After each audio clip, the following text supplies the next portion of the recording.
Mbappe itu adalah sebenarnya benalunya buat PSG gitu. Bisa dibilang karena ibaratnya dia punya kuasa yang sangat gede gitu. Bahkan pemain nggak ada loh di era dari mana sampai kapanpun era pemain bisa ngerangkap jadi diri punya kuasa segitu gedenya gitu.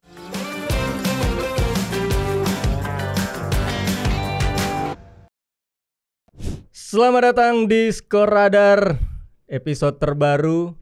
Kali ini kita akan bahas yang lagi-lagi rame di sosial media dan juga di dunia persepak bolaan luar negeri bersama rekan saya yang cukup lama menghilang karena ada mempunyai kesibukan lain. Ada Kang Jalu.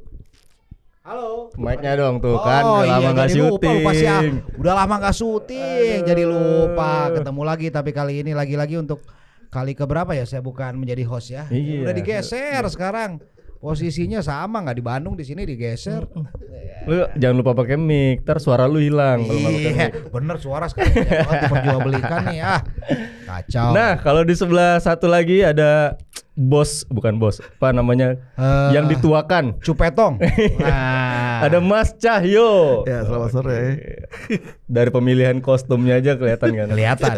Itu zaman PSV-nya Hans van Brecklen, Pak. Iya. Zaman van Brecklen masih ke Indonesia itu pasti. Nah justru diapit sama dua baby boomers ini, gua milenial sendiri, kita akan bahas Gen Z, yaitu Kylian Mbappe yang menghebohkan jagat maya karena dia udah bilang katanya ke PSG kalau dia akan cabut di bulan Juni nanti. Gratis tis. Iyalah. Sebelum kita jawab klub selanjutnya, menurut lo ini keputusan yang tepat nggak buat Mbappe? Momennya udah tahun inilah, udah pasti gitu. Iya sebenarnya kalau buat Mbappe kan kita juga udah tahu ya dari beberapa tahun lalu pasti anak ini akan hengkang ya. Buat apa sih lama-lama di PSG? Oke lah memang dia mendapatkan segalanya ya di Les Parisiens, tapi kan kalau kadang-kadang kita untuk mengembangkan karir tidak bisa stuck di satu tempat. Betul. Ya. Apalagi secara persaingan kayaknya PSG itu nggak ada lawan lah. Jadi menurut gua sudah sepantasnya Mbappe terbang lebih tinggi, pindah ke klub ya, entah itu klub manapun nanti yang akan dituju. Walaupun Madrid yang paling santer diberitakan, yang jelas pemain sekelas Mbappe yang bisa dikatakan sebagai the next icon ya setelah era Cristiano Ronaldo, Messi dan kemudian juga Neymar ternyata tidak bisa selevel itu. Saya rasa Mbappe ada di posisi untuk mengejar posisi ikon baru di dunia sepak bola. Nah kalau menurut Mas Cahyo, emang udah saatnya dia cabut, atau ya kalau dibilang umur dia udah masuknya nggak muda-muda banget lagi gitu? Ya muda lah 25. Ya tapi kan maksudnya dengan umur 25 ya, itu 20 tahun sama gua lo. Oh iya sih. Iya sih. Cuma kan dia kan hot-hotnya kan udah mulai dari usia muda gitu. Iya. Di umur dia yang sekarang, maksud gua apakah emang udah saatnya dia cabut ke klub lain, atau ya udah lu jadi kapten seumur hidupnya PSG gitu. Apalagi PSG bisa ngasih apapun buat dia gitu. Kalau saya pendapat sama Kang Jalu tadi ya. Jadi ini pas 25 menurut saya pas udah matang gitu. Apa namanya? Matang po nih.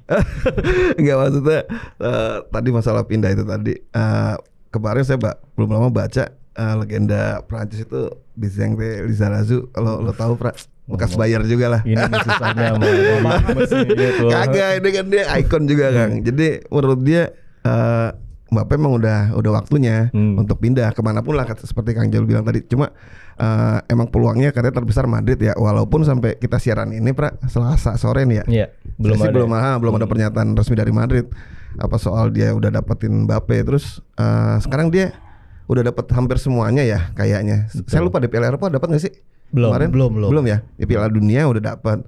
Ligue 1 udah nggak usah dihitung lah. Ya apalagi yang dikejar kalau bukan UCL kan, Liga Champions kan.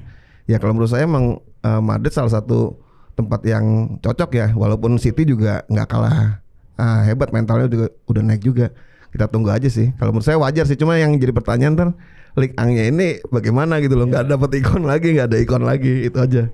Oke. Nah kalau sebelum kita bahas Mbappe lebih lanjut gitu, kita lihat ke PSG-nya dulu nih. Karena kan kayak Mas Cahyo bilang tadi, kalau Mbappe yang ibaratnya profil tertinggi lah di Liga Perancis saat ini cabut, dari segi PSG-nya sendiri, ibaratnya mereka harus ganti Mbappe itu dengan 3 nama baru atau lebih bahkan buat nyamain levelnya Mbappe. Menurut lu apa yang siapa yang harus didatengin sama PSG nih buat gantiin? Kalau gua melihat justru lebih jelas masa depannya PSG tanpa Mbappe dibandingkan kemana Mbappe akan pergi kan. Oh iya. Kalau gue melihat bahwa ya kita tahulah mana sih yang santer diberitakan akan ke PSG. Osimhen yang sama-sama dari Afrika, Mbappe juga kan keturunan Afrika ya. Itu menurut gue lebih pas. Kenapa? Karena gini, PSG itu kalau kita lihat memang secara secara finansial fair play atau secara keuangan itu kan nggak sehat lah, walaupun disupport banyak. Dengan kehilangan Mbappe menurut gua walaupun pergi dengan dari sisi gratis, tapi akan ada keuntungan finansial per bulannya dengan jumlah gaji yang tidak sebesar. Apalagi kita tahu bahwa Mbappe itu kan punya punya kekuasaan luar biasa ya, bisa merangkap dirtek segala macam, menentukan pemain segala macam. Justru dari sisi dari sisi kamar ganti akan lebih kondusif karena kita tahu Liga Prancis ini kan walaupun dianggap membosankan dengan adanya PSG, tapi juga banyak menghasilkan bintang-bintang baru. Nah, justru gue berharap dengan kepergian Mbappe akan ada banyak bintang yang lebih bersinar. Walaupun maksudnya tidak sama dengan Mbappe ya, tapi yang saat ini mungkin terhalang bahwa fokus nyebut Ligue 1 ya pasti Mbappe gitu loh. Tapi kan sekarang dengan Mbappe pergi, ya orang akan mencari tahu lagi siapa bintang baru dari Paris Saint-Germain maupun dari Ligue 1 itu sendiri. Kalau saya setuju. Berarti bisa dibilang kasarnya Mbappe itu adalah sebenarnya benalunya buat PSG gitu. Bisa dibilang karena ibaratnya dia punya kuasa yang sangat gede gitu. Bahkan pemain nggak ada loh di era dari mana sampai kapanpun era pemain bisa ngerangkap jadi Dirte punya kuasa segitu gedenya gitu. Berarti emang harusnya PSG ini emang harus ngelepas Mbappe gitu. Saya setuju. Itu juga yang 4 tahun terakhir kali ya kayaknya 3 tahun terakhir lah semenjak bintang-bintang itu pada pergi, ya udahlah. Dia kayak bukan kaya lagi, udah dianak-emaskan lah. Ya itu menurut saya Prancis juga ya kan. Manajemen juga sih nggak tegas juga ya menurut saya. Jadi saya sependapat sama Kang Jelo tadi soal PSG nggak ada Mbappe pun sebetulnya oke. Sekarang yang dibenahin sebetulnya cuma mental bermain aja sih ya mereka ya. Jadi mereka finansial oke, kata Kang Jelo masih banyak eranya. Maksudnya kalau manajer keuangannya juga bermasalah gitu Kang. Cuma dengan skuad yang sekarang tuh sebetulnya tinggal mentalnya aja gitu loh menurut gue. Dia juara champion saja udah tuh jadi magnet dah. Nah terus saya senangnya kalau Mbappe ini pergi, mungkin Ligue 1 akan jadi lebih itu Kang Jalu ya, lebih agak merata lah tanda petik. Jadi kayak Marcel, spotlightnya nggak cuma satu doang. Ya persaingannya tuh lebih open lah. Jadi mungkin itu bisa jadi daya tarik juga. Gitu, selanjutnya Mbappe, kabarnya kan udah paling gede lah, 7 tahun Madrid ngejar Mbappe dari 2018, dari umur dia 18 tahun sampai sekarang udah 25 tahun gitu. Emang Mbappe ini sisa puzzle yang dibutuhin Madrid nggak sih sebenarnya? Nggak, kadang kan emang usaha orang itu nggak selalu sukses dalam usaha pertama aja. Paham. Masih ada lanjutnya. Masih ada 5 tahun selanjutnya. Masih ada 5 tahun selanjutnya, ini 7 tahun kan. Ya maksud gua dalam artian gini, Mbappe apakah memerlukan puzzle? Menurut gua ini kita berbicara nanti secara taktik. Tapi tim sekelas Madrid apalagi di bawah Perez, mereka harus punya satu orang pemain yang menjadi simbol. Betul. Semenjak Ronaldo pergi ke Juventus, Real Madrid seolah tidak punya simbol lagi. Siapa yang akan bisa dibanggakan gitu. Bahkan sekarang Liga Spanyol nggak ada Ronaldo, nggak ada Messi, ya kita bisa katakanlah ngapain lagi ditonton gitu kan. Kita pasti fokus di Liga Inggris. Jadi udah bukan menjadi sorotan utama. Menurut gua pindahnya Mbappe ke Real Madrid ini menjadi puzzle bagi La Liga itu sendiri. Bukan hanya bukan sebagai tim Real Madrid saja, tapi Liga Spanyol secara keseluruhan. Jadi ada bintang baru lagi nih, ada gairah baru lagi yang dibawa oleh Kylian Mbappe ke Spanyol. Jadi mungkin ini akan memancing, walaupun kita nggak tahu ya Barcelona apa kondisi keuangannya dengan permasalahan yang dihadapi, bisa mendatangkan bintang baru, tapi ini akan bisa meningkatkan El Clasico lagi, akan keseruan bahwa ketika itu kita lihat bagaimana Barcelona dan Real Madrid saling membeli pemain-pemain kelas dunia. Tapi kalau misalnya dari sisi puzzle, dari sisi taktik ini masih diragukan kira-kira akan seperti apa taktik di bawah Ancelotti. Sekarang dengan menempatkan Jude Bellingham sebagai false nine, ini taktik sudah berjalan baik. Apalagi kan Vini maupun Rodrigo tidak ada yang menempatkan 9 murni. Sementara Kylian Mbappe lebih sering ditempatkan di posisi sayap kiri, sama seperti Cristiano Ronaldo. Ini yang perlu dicari formula baru oleh Carlo Ancelotti. Apakah jika memang bergabung ke Real Madrid, Ancelotti harus bisa merumuskan dari sekarang nih kira-kira akan ditempatkan di mana Mbappe. Karena walaupun dia biasa bermain di posisi 9, di posisi 11, di posisi 9 pun dia sebenarnya bisa gitu loh. Nah, ini yang akan menjadi tanda tanya berikutnya. Tapi kalau soal puzzle, ya itu bisa menjadi puzzle Real Madrid sejak kehilangan Cristiano Ronaldo. Nggak cuma puzzle dalam bentuk taktik ya, tapi dalam marketing value juga juga termasuk gitu. Kalau Mas Ayo setuju, bener dengan istilah marketing value-nya seorang Kylian Mbappe buat Real Madrid gitu. Mungkin kalau mau cepat seperti tadi Kang Jelo bilang, karena si Kylian Mbappe udah punya nama ya di timnas Prancis, di PSG. Cuma sebetulnya kalau saya lihat Madrid ini udah bisa nyiptain calon ikon juga kayak Vinicius juga, terus Jude yang paling spektakuler lah.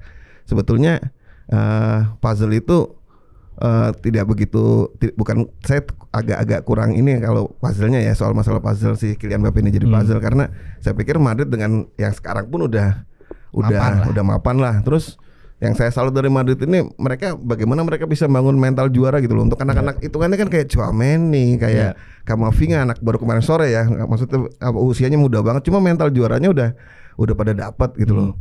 Terus apalagi ketambahan Mbappe gitu.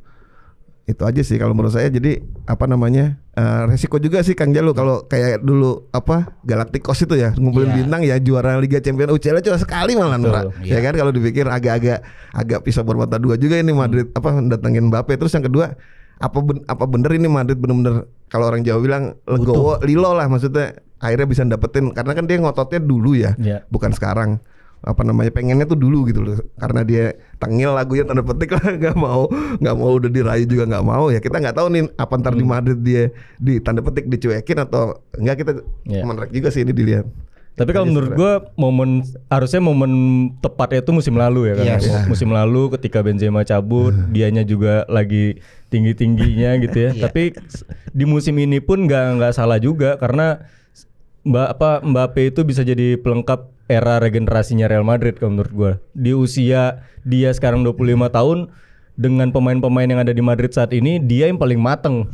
Karena dia udah juara Piala Dunia, dia udah di Ligue 1 dengan PSG-nya gitu, berapa kali top skor juga, bahkan di Piala Dunia juga. Jadi mental ini yang nggak ada di pemain Madrid lain gitu. Karena kan kalau kita lihat sekarang Tchouaméni, Camavinga rata-rata tuh 23 tahun ke bawah gitu. Bahkan ada Arda Güler juga yang masih 18 tahun. Tapi jago. Dan ada Endrick juga loh. Jangan lupa di musim depan tuh ada Endrick juga yang masih 18 tahun, sekarang 17 kan, karena 17 dia belum bisa gabung. Dan di umur 18 posisinya juga posisi striker gitu. Iya, bisa di kanan juga. Bisa di kanan juga. Nah, mungkin itu bisa, karena dia masih muda, bisa jadi pelapisnya buat Mbappe lah. Mungkin ya. Karena kan ibaratnya bisa dibilang tumpuk tindih ya, tumpak tindih gitu istilahnya posisinya gitu. Ada Vini, Mbappe, Rodrigo, nanti ada Endrick juga. Joselu udah kelar nanti di 2024 kan peminjamannya selesai gitu. Jadi ya udahlah, kayaknya sih nggak akan diperpanjang ya kalau Mbappe beneran datang dan ada Endrick juga gitu. Nah, ini kan opsinya banyak, dengan mereka pemain rata-rata versatile lah. Bisa main di mana aja gitu. Kayak Rodrigo bisa main di kanan, di kiri, bahkan jadi striker juga. Camavinga jadi bek kiri. Nah, itu yang keuntungan Ancelotti sekarang adalah line up-nya dia, pemain-pemainnya dia itu karena usianya juga masih muda, rata-rata pemainnya itu versatile gitu, bisa main di berbagai posisi gitu. Nah, mungkin ini nggak akan menjadi kemudahan buat Ancelotti nanti membentuk formula Madrid dengan adanya Mbappe gitu. Enggak, sebenarnya kan sebuah tim memang butuh pelapis dengan jumlah yang sama seperti tim utama. Betul. Ya, mengapa Ancelotti musim ini memaksakan Camavinga maupun Tchouaméni tidak bermain dalam posisi aslinya? Mungkin karena keterbatasan dengan dan juga cedera. Nah, ini juga yang mungkin tidak diharapkan di lini depan. Masuknya Endrick, Rodrigo, dengan keberadaannya Endrick, Vinicius, kemudian adanya Rodrigo dan Mbappe menurut gue ini udah cukup pas lah. Dalam artian mereka Ancelotti bisa bebas berkreasi. Taruh ada 4 pemain depan yang sepadan. Mereka bisa dirotasi walaupun mungkin satu Mbappe tidak akan dirotasi ya sebagai tokoh sentral atau tokoh utamanya. Yang lain tuh bisa bergantian. Vini bisa di kiri, Rodrigo di kanan, Endrick pun bisa bergantian dengan Mbappe maupun Rodrigo. Jadi menurut gua ini tidak akan tumbang tindih karena idealnya memang tim sekelas Real Madrid punya pemain depan yang sepadan. Walaupun kita tahu seperti Endrick belum teruji lah sebenarnya di Eropa, tapi dengan potensi yang dia miliki, menurut gua ini menjadi modal berharga bagi Real Madrid untuk beberapa tahun ke depan. Apalagi ada Arda Güler dan segala macamnya seperti itu. Nah kalau Mas Cahyo ngelihat apa yang diupayakan oleh Real Madrid ini ya sebagai regenerasi, karena kan mereka eranya dulu trio BBC, terus tengahnya itu ada Modric, Kroos, Casemiro, belakangnya Pepe, Sergio Ramos, terus sekarang mereka nggak cuma ngedatengin pemain-pemain bintang yang udah punya nama gitu, terakhir yang datengin adalah Hazard, gatot juga, gagal total, 100 juta melayang, investasi bodong. Nah sekarang mereka datengin pemain-pemain muda yang bener-bener tim scoutingnya itu potensial lah, ngelihat dari Camavinga, Arda Güler, Endrick, bahkan dari zaman Vinicius dan Rodrigo juga gitu. Terutama pemain Brazil dan Prancis ya kebanyakan gitu. Nah, apakah para pemain muda ini nantinya akan bisa selevel dengan Real Madrid di era prime-nya BBC, prime-nya tengahnya Modric, Kroos, Modric, Kroos, Casemiro dan back-nya itu juga gitu. Apakah bisa menyamai level prime-nya Real Madrid waktu itu? Kalau ngelihat kemarin mereka udah bisa juara Liga Champion pakai squad ini Kang ya. Yang terakhir ya sebelum City. Kalau ngelihat ke situnya sih. Tapi kan masih ada Karim Benzema, masih ada beberapa pemain-pemain yang ada Marcelo juga, masih ada leader-leadernya lah gitu. Kalau saya ngelihat sih nggak bisa, karena waktu terakhir mereka main tuh Casemiro ada, terus si Benzema ada sama Marcelo ada. Marcelo pun udah nggak terlalu vital ya, udah nggak terlalu bukan itu lagi. Terus Casemiro udah bisa diganti siapa itu Kang, orang Uruguay?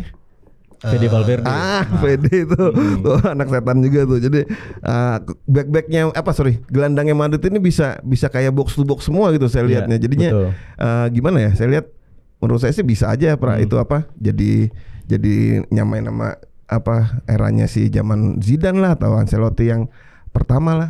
Kalau menurut saya sih kalau bisa seperti itu ini akan jadi luar biasa bagi Ancelotti karena kan pemain-pemain muda baru langsung tune in misalnya akhirnya juara Liga Champions itu luar biasa. Tapi kalau gue tetap melihat semuanya butuh proses dalam artian gini, ada switch tongkat estafet lah dari Modric yang saat ini mungkin bisa dikatakan paling senior kemudian ke era Tchouaméni dan Camavinga, apalagi di lini depannya baru semua. Nah Kylian Mbappe itu bisa menjadi jawaban bahwa ada sosok punya nama yang ada di tim ini sehingga mentalitas rekan-rekannya terangkat. Ini yang mungkin bisa menjadi yang tadi Japra katakan puzzle-nya bukan dari sisi taktik tapi dari sisi mentalitas juaranya itu. Berarti emang ya Madrid kita tahu lah mental pemainnya, bahkan Rodrigo aja di Champions League mentalnya udah mental juara gitu. Padahal pemain baru 20 tahun, 21 tahun gitu yang balikin City ya Madridista.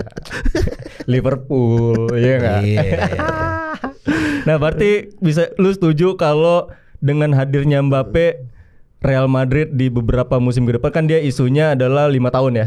Karena ada hari ini atau kemarin Marca udah ngeluarin ya kita tahu, tapi Marca kan juga media Madrid kan bisa aja digoreng-goreng. Udah lah mau berapa tahun Mbappe pun menurut gua kan Cristiano Ronaldo datang ke Madrid usia 24. Betul. Ini 25 tipis-tipis satu lah. Moga ya memang udah lah yang paling pantas ya untuk Mbappe Real Madrid lah karena memang dia pingin di sana juga. Yang jelas Liverpool nggak ada kans nih buat datengin Mbappe. Sama nggak gini semenjak Klopp udah putusin pergi udah yakin tuh Mbappe nggak bakal orang nggak tahu siapa pelatih. Kalau Ancelotti kan udah teruji lah istilahnya. Ya itu sih menurut gua jadi simbiosis mutualisme lah Mbappe dan Real Madrid itu. Ya berarti emang Madrid kan cinta pertamanya Mbappe ya nggak? Kita lihat dari zaman dia bocil foto di kamar bocah emo ya kan dengan poster-poster Real Madrid. Nah sekarang udah saatnya dia mewujudkan impiannya gitu. dan menguntungkan dua pihak, benar. Simbiosis mutualisme. Oke, itu dia dari gua. Semoga Mbappe beneran ke Madrid kali ini. Jujur aja gue sebagai fans Madrid udah lelah. Tiap tahun sampai sekarang udah di fase ya udahlah lu mau ke Madrid ayo, enggak ya udah gitu loh. Jadi tapi sekarang dengan isu ini mencuat lagi ya gue ada sedikit harapan lah, ada sedikit harapan ya enggak. Semoga Mbappe bisa berjodoh dengan Real Madrid. Kalau menurut kalian setuju nggak Mbappe Madrid atau Mbappe Arsenal aja nih biar Arsenal juara? Tulis di kolom komentar. Sampai ketemu lagi di episode selanjutnya. Gue Fajar Zulfami pamit, Kang Jalu dan Mas Cahyo pamit. Dadah.